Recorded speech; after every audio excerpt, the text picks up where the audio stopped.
தனுசு ராசி அன்பர்களுக்கு பொறுத்தளவு, சனிப்பெயர்ச்சியை பொறுத்தளவு நிறைய பேருக்கு குழப்பம் இருக்கும். 2025 நடக்குதா அல்லது 2026 நடக்குதா அப்படின்னு. திருக்கணித முறைப்படி 2025, 29 மார்ச் மாசம் திருநள்ளாறு முறை என்று சொல்லப்படக்கூடிய வாக்கிய முறைப்படி பாத்தீங்கன்னா 2026 மார்ச் மாசம் 6ஆம் தேதி நடக்குது. தமிழ்நாடு தவிர இந்தியாவில் உள்ள இன்னும் சொல்ல போனா நிறைய நாட்டுல இருக்கக்கூடிய கோவில்கள் எல்லாம் பாத்தீங்கன்னா திருக்கணித முறைப்படிதான் ஃபாலோ பண்றாங்க. ஏன்னா அதுதான் இண்டிவிஜுவல் ஜாதகத்துக்கு மேட்ச் ஆகி வரக்கூடியது. அதன்படி 2025, 29ஆம் தேதி 3ஆம் மாசமே பாத்தீங்கன்னா சனிப்பெயர்ச்சியினுடைய பலன்கள் ஆரம்பித்துவிடும். அதனுடைய முழு இம்பாக்ட், அதனுடைய முழு பலன் எப்ப ஸ்டார்ட் ஆக போகுது அப்படின்னா 2026 3ஆம் மாசம் 6ஆம் தேதி, அதாவது திருநள்ளாறு கோவிலில் நடத்தப்படக்கூடிய பூஜை பிரகாரம், அதாவது வாக்கிய முறைப்படி பாத்தீங்கன்னா அப்ப ஸ்டார்ட் ஆக போகுது. அப்ப இப்ப நடக்கக்கூடிய சனிப்பெயர்ச்சினால மாற்றங்கள் இருக்குமா சார் அப்படின்னா கண்டிப்பாக மாற்றங்கள் இருக்கும். அந்த மாற்றம் பாத்தீங்கன்னா சிலருக்கு மிகப்பெரிய லெவல்ல பிளஸ்ஸாவும் இருக்கும், மிகப்பெரிய லெவல்ல மைனஸாவும் இருக்கும். அது உங்களுடைய ராசிக்கும் உங்களுடைய சுயஜாதகத்துக்கும் உள்ளபடிதான். இப்ப சனிப்பெயர்ச்சி பலன்களை 3 பகுதிகளாக பார்க்க போகிறோம். முதல் பகுதியை பொறுத்தளவு உங்களுடைய ராசிக்கு சனி பகவான் எந்த இடத்தில் அமர்கிறார், எந்த இடத்தை பார்த்து செய்கிறார், அதன்படி உங்களுக்கு என்ன பலன் அப்படிங்கறத பொதுவா பார்க்க போறோம். சக்சஸ் விகிதம் அப்படிங்கிறது 30ல இருந்து 60% வரைக்கும் பொருந்தும். இதே பகுதி 2 அப்படின்னு சொல்லிட்டு ஒரு பதிவு வரும். அந்த பதிவுல என்ன பார்க்க போறோம் அப்படின்னா, நீங்கள் எந்த ராசியாக இருந்தாலும் உங்களுடைய லக்னம் அப்படிங்கிற அடிப்படையில ராசிக்குண்டான பலன்களையும் தாண்டி, ராசிக்கு சொல்லப்படக்கூடிய பலன்களையும் தாண்டி, சரிங்களா, உங்களுடைய லக்னம் அப்படிங்கிற பேசிஸ்ல சில பலன்கள் உங்களுக்கு கிடைக்கும். அது பாத்தீங்கன்னா சிங்கிள் லைன்ல ஒவ்வொரு லக்னத்துக்கும் இன்னொரு பதிவுல பகுதி 2 அப்படிங்கிற விஷயத்துல பார்க்க போறோம். கடைசியாக பகுதி 3 அப்படிங்கிற விதத்துல பாத்தீங்கன்னா நீங்க எந்த ராசியாக இருக்கலாம், எந்த லக்னமா வேணா இருக்கலாம், பட் உங்களுடைய சுயஜாதக அமைப்பின்படி எந்தெந்த இடங்கள்ல சனியினுடைய தொடர்பு பெறக்கூடிய இடங்கள் என்று சொல்லக்கூடிய மீனம், ரிஷபம், கன்னி மற்றும் தனுசு, இந்த இடங்கள்ல என்ன மாதிரியான கிரகங்கள் இருக்குது, அதே மாதிரி சனிக்கு திரிகோணம் என்று சொல்லக்கூடிய கடகம் மற்றும் விருச்சிகத்தில் எந்த மாதிரியான கிரகங்கள் இருக்குது, அதன் அடிப்படையில உங்களுக்கு என்ன பலன்கள் கிடைக்கும், அது எவ்வளவு சதவிகிதம் கிடைக்கும் அப்படிங்கறத பகுதி 3ல பார்க்க போகிறோம். இது கிளியரா பாத்துக்கோங்க. இது பகுதி 1க்கானது ராசி பலன்கள் அப்படிங்கிற அடிப்படையில.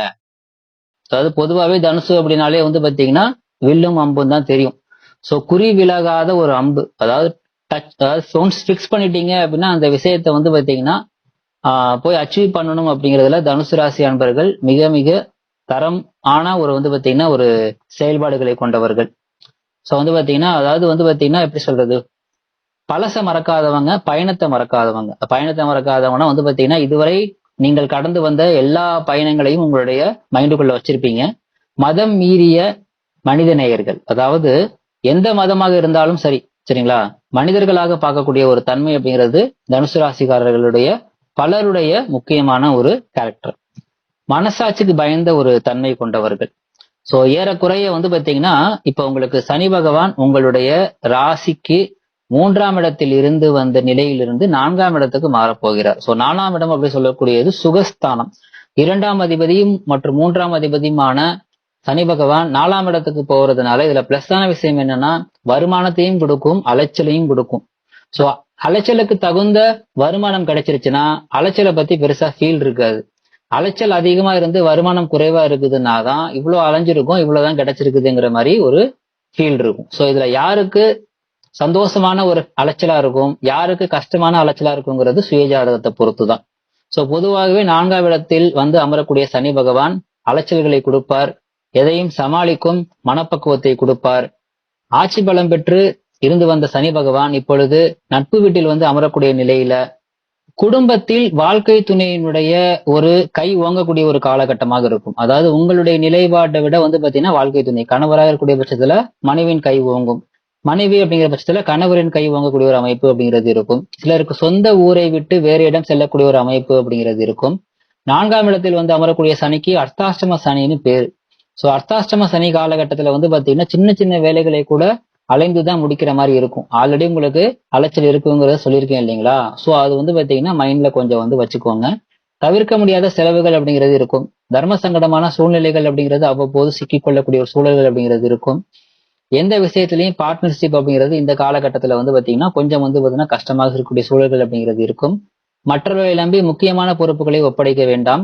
வீடு வாங்குவது, கட்டுவது இது சார்ந்த விஷயங்கள் கொஞ்சம் இழுபறியாக இருக்கக்கூடிய ஒரு காலகட்டமாக இருக்கும். அதிக வட்டிக்கு கடன் வாங்குவதை குறைச்சிக்கிறது நல்லது. தவிர்க்க முடியாத பட்சத்துல பாத்தீங்கன்னா குலதெய்வ வழிபாடு அல்லது உங்களுடைய இஷ்ட தெய்வ வழிபாடு செய்துவிட்டு அந்த விஷயத்தை ஃபாலோ பண்ணுங்க. ஆனா ரொம்ப முக்கியமா ஜாதகத்தை பார்த்து அதுக்கப்புறம் முடிவு பண்ணிக்கோங்க, மறந்துடாதீங்க. எந்த சொத்து வாங்கினாலும் தாய் பத்திரம் என்று சொல்லக்கூடிய மதர் டாக்குமெண்ட்டை பாத்தீங்கன்னா கரெக்டா செக் பண்ணிக்கோங்க. அரசு விஷயங்கள்ல அலட்சியம் வேண்டாம். புது வண்டியாக இருந்தாலும் அடிக்கடி பழுதாகக்கூடிய ஒரு அமைப்பு அப்படிங்கிறது உண்டு. இரவு நேர பயணங்கள்ல கொஞ்சம் கவனம் தேவை. தாயாருக்கு சிறு அறுவை சிகிச்சை செய்ய வேண்டிய சூழல் வரலாம். அதுக்கு உங்களுடைய ஜாதகம் காரணம் கிடையாது. அவங்களுக்கு அந்த மாதிரி இருக்குதுங்கிறது அவங்களுடைய ராசிப்படி சொல்லுது.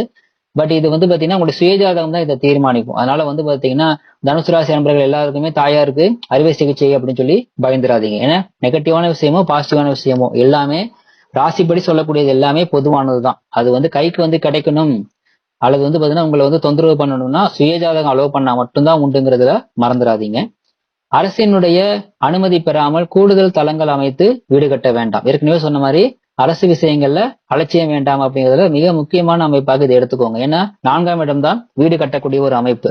சோ வீடு சார்ந்த விஷயங்களையும் பாத்தீங்கன்னா கூடுதல் கவனமா இருக்கணும். வழக்குகளில் தீர்ப்புகள் தாமதமாகும். எதிர்பார்த்து இருந்த விஷயங்கள் பாத்தீங்கன்னா கடைசி நேரத்துல ரொம்ப முக்கியமா வெளிநாட்டு முயற்சி சம்பந்தப்பட்ட வகையில சாதகமாக இருக்கும். பிள்ளைகள் கொஞ்சம் செலவு வைக்கக்கூடிய ஒரு அமைப்பாக இருக்கும். அவர்களுடைய நடவடிக்கைகளில் கூடுதல் கவனமாக இருங்கள். சனி பகவான் உங்களுடைய ராசியை பார்க்கிறார். தன்னுடைய 10ஆம் பார்வையாக உங்களுடைய ராசியை பார்க்கிறார். சோ 10ஆம் பார்வையாக ராசியை பார்க்கும் பொழுது உங்களுடைய பிளஸ் என்னன்னா இந்த காலகட்டத்துல தொழில் சார்ந்து உங்களுக்கு சப்போர்ட் பண்ணக்கூடிய ஒரு அமைப்பு, வேலை சார்ந்து உங்களுக்கு சப்போர்ட் பண்ணக்கூடிய ஒரு அமைப்பு அப்படிங்கிறது இருக்கும். சோ ஆல்ரெடி சொன்ன மாதிரி இந்த காலகட்டத்துல உங்களுக்கு பிளஸ்ஸான அமைப்பு என்னன்னா பொருளாதார வளத்தை ஏதேனும் ஒரு விதத்துல கொண்டு கொடுத்துரும். சோ தொழில் சார்ந்தும் வேலை சார்ந்தும் உங்களுக்கு மிக அதிகமாக இதுக்கு முன்னாடி ஓடுனதை விட கொஞ்சம் அதிகமா ஓடுற மாதிரி இருக்கும். அதே சமயம் சோர்வும் களைப்பும் போகும். அவ்வப்போது கோபம் அதிகமாக வரும்.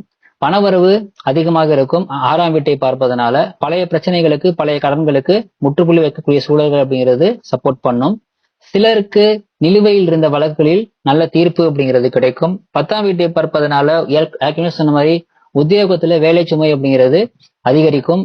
வேலை மாறக்கூடிய ஒரு அமைப்பு அல்லது புதிய வேலை கிடைக்கக்கூடிய ஒரு அமைப்பு இது எல்லாமே சப்போர்ட் பண்ணும். புது பொறுப்புகளும் உங்களை நம்பி தரப்படும்.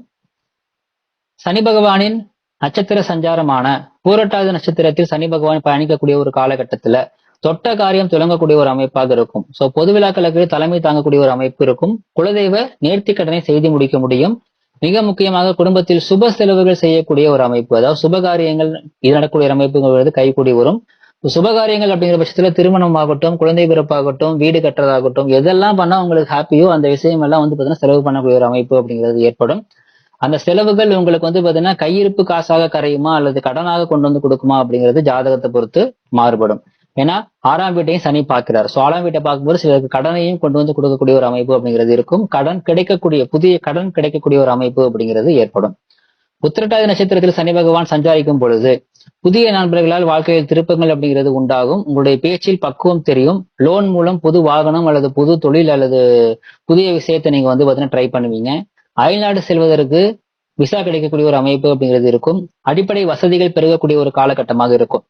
புதன் பகவானின் சாரத்தில் பாத்தீங்கன்னா செல்லக்கூடிய ஒரு காலகட்டத்துல இந்த காலகட்டத்துல கொஞ்சம் உடல் ஆரோக்கியத்துல கூடுதல் கவனம் செலுத்தணும். கோபத்தால் ரத்த அழுத்தம் அதிகரிக்கக்கூடியும்.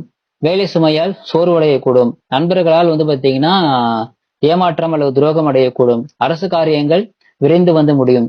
வெகு நாட்களாக வராமல் இருந்த பணம் இப்போது கைக்கு வரக்கூடிய சூழல்கள் அப்படிங்கிறது இருக்கும். சிலருக்கு பெரிய பதவிகள், பெரிய பதவி உயர்வு, பெரிய பாத்தீங்கன்னா ஒரு சம்பள உயர்வு, இது மாதிரியான விஷயங்கள்லாம் கைக்கு கொண்டு கொடுக்கும்.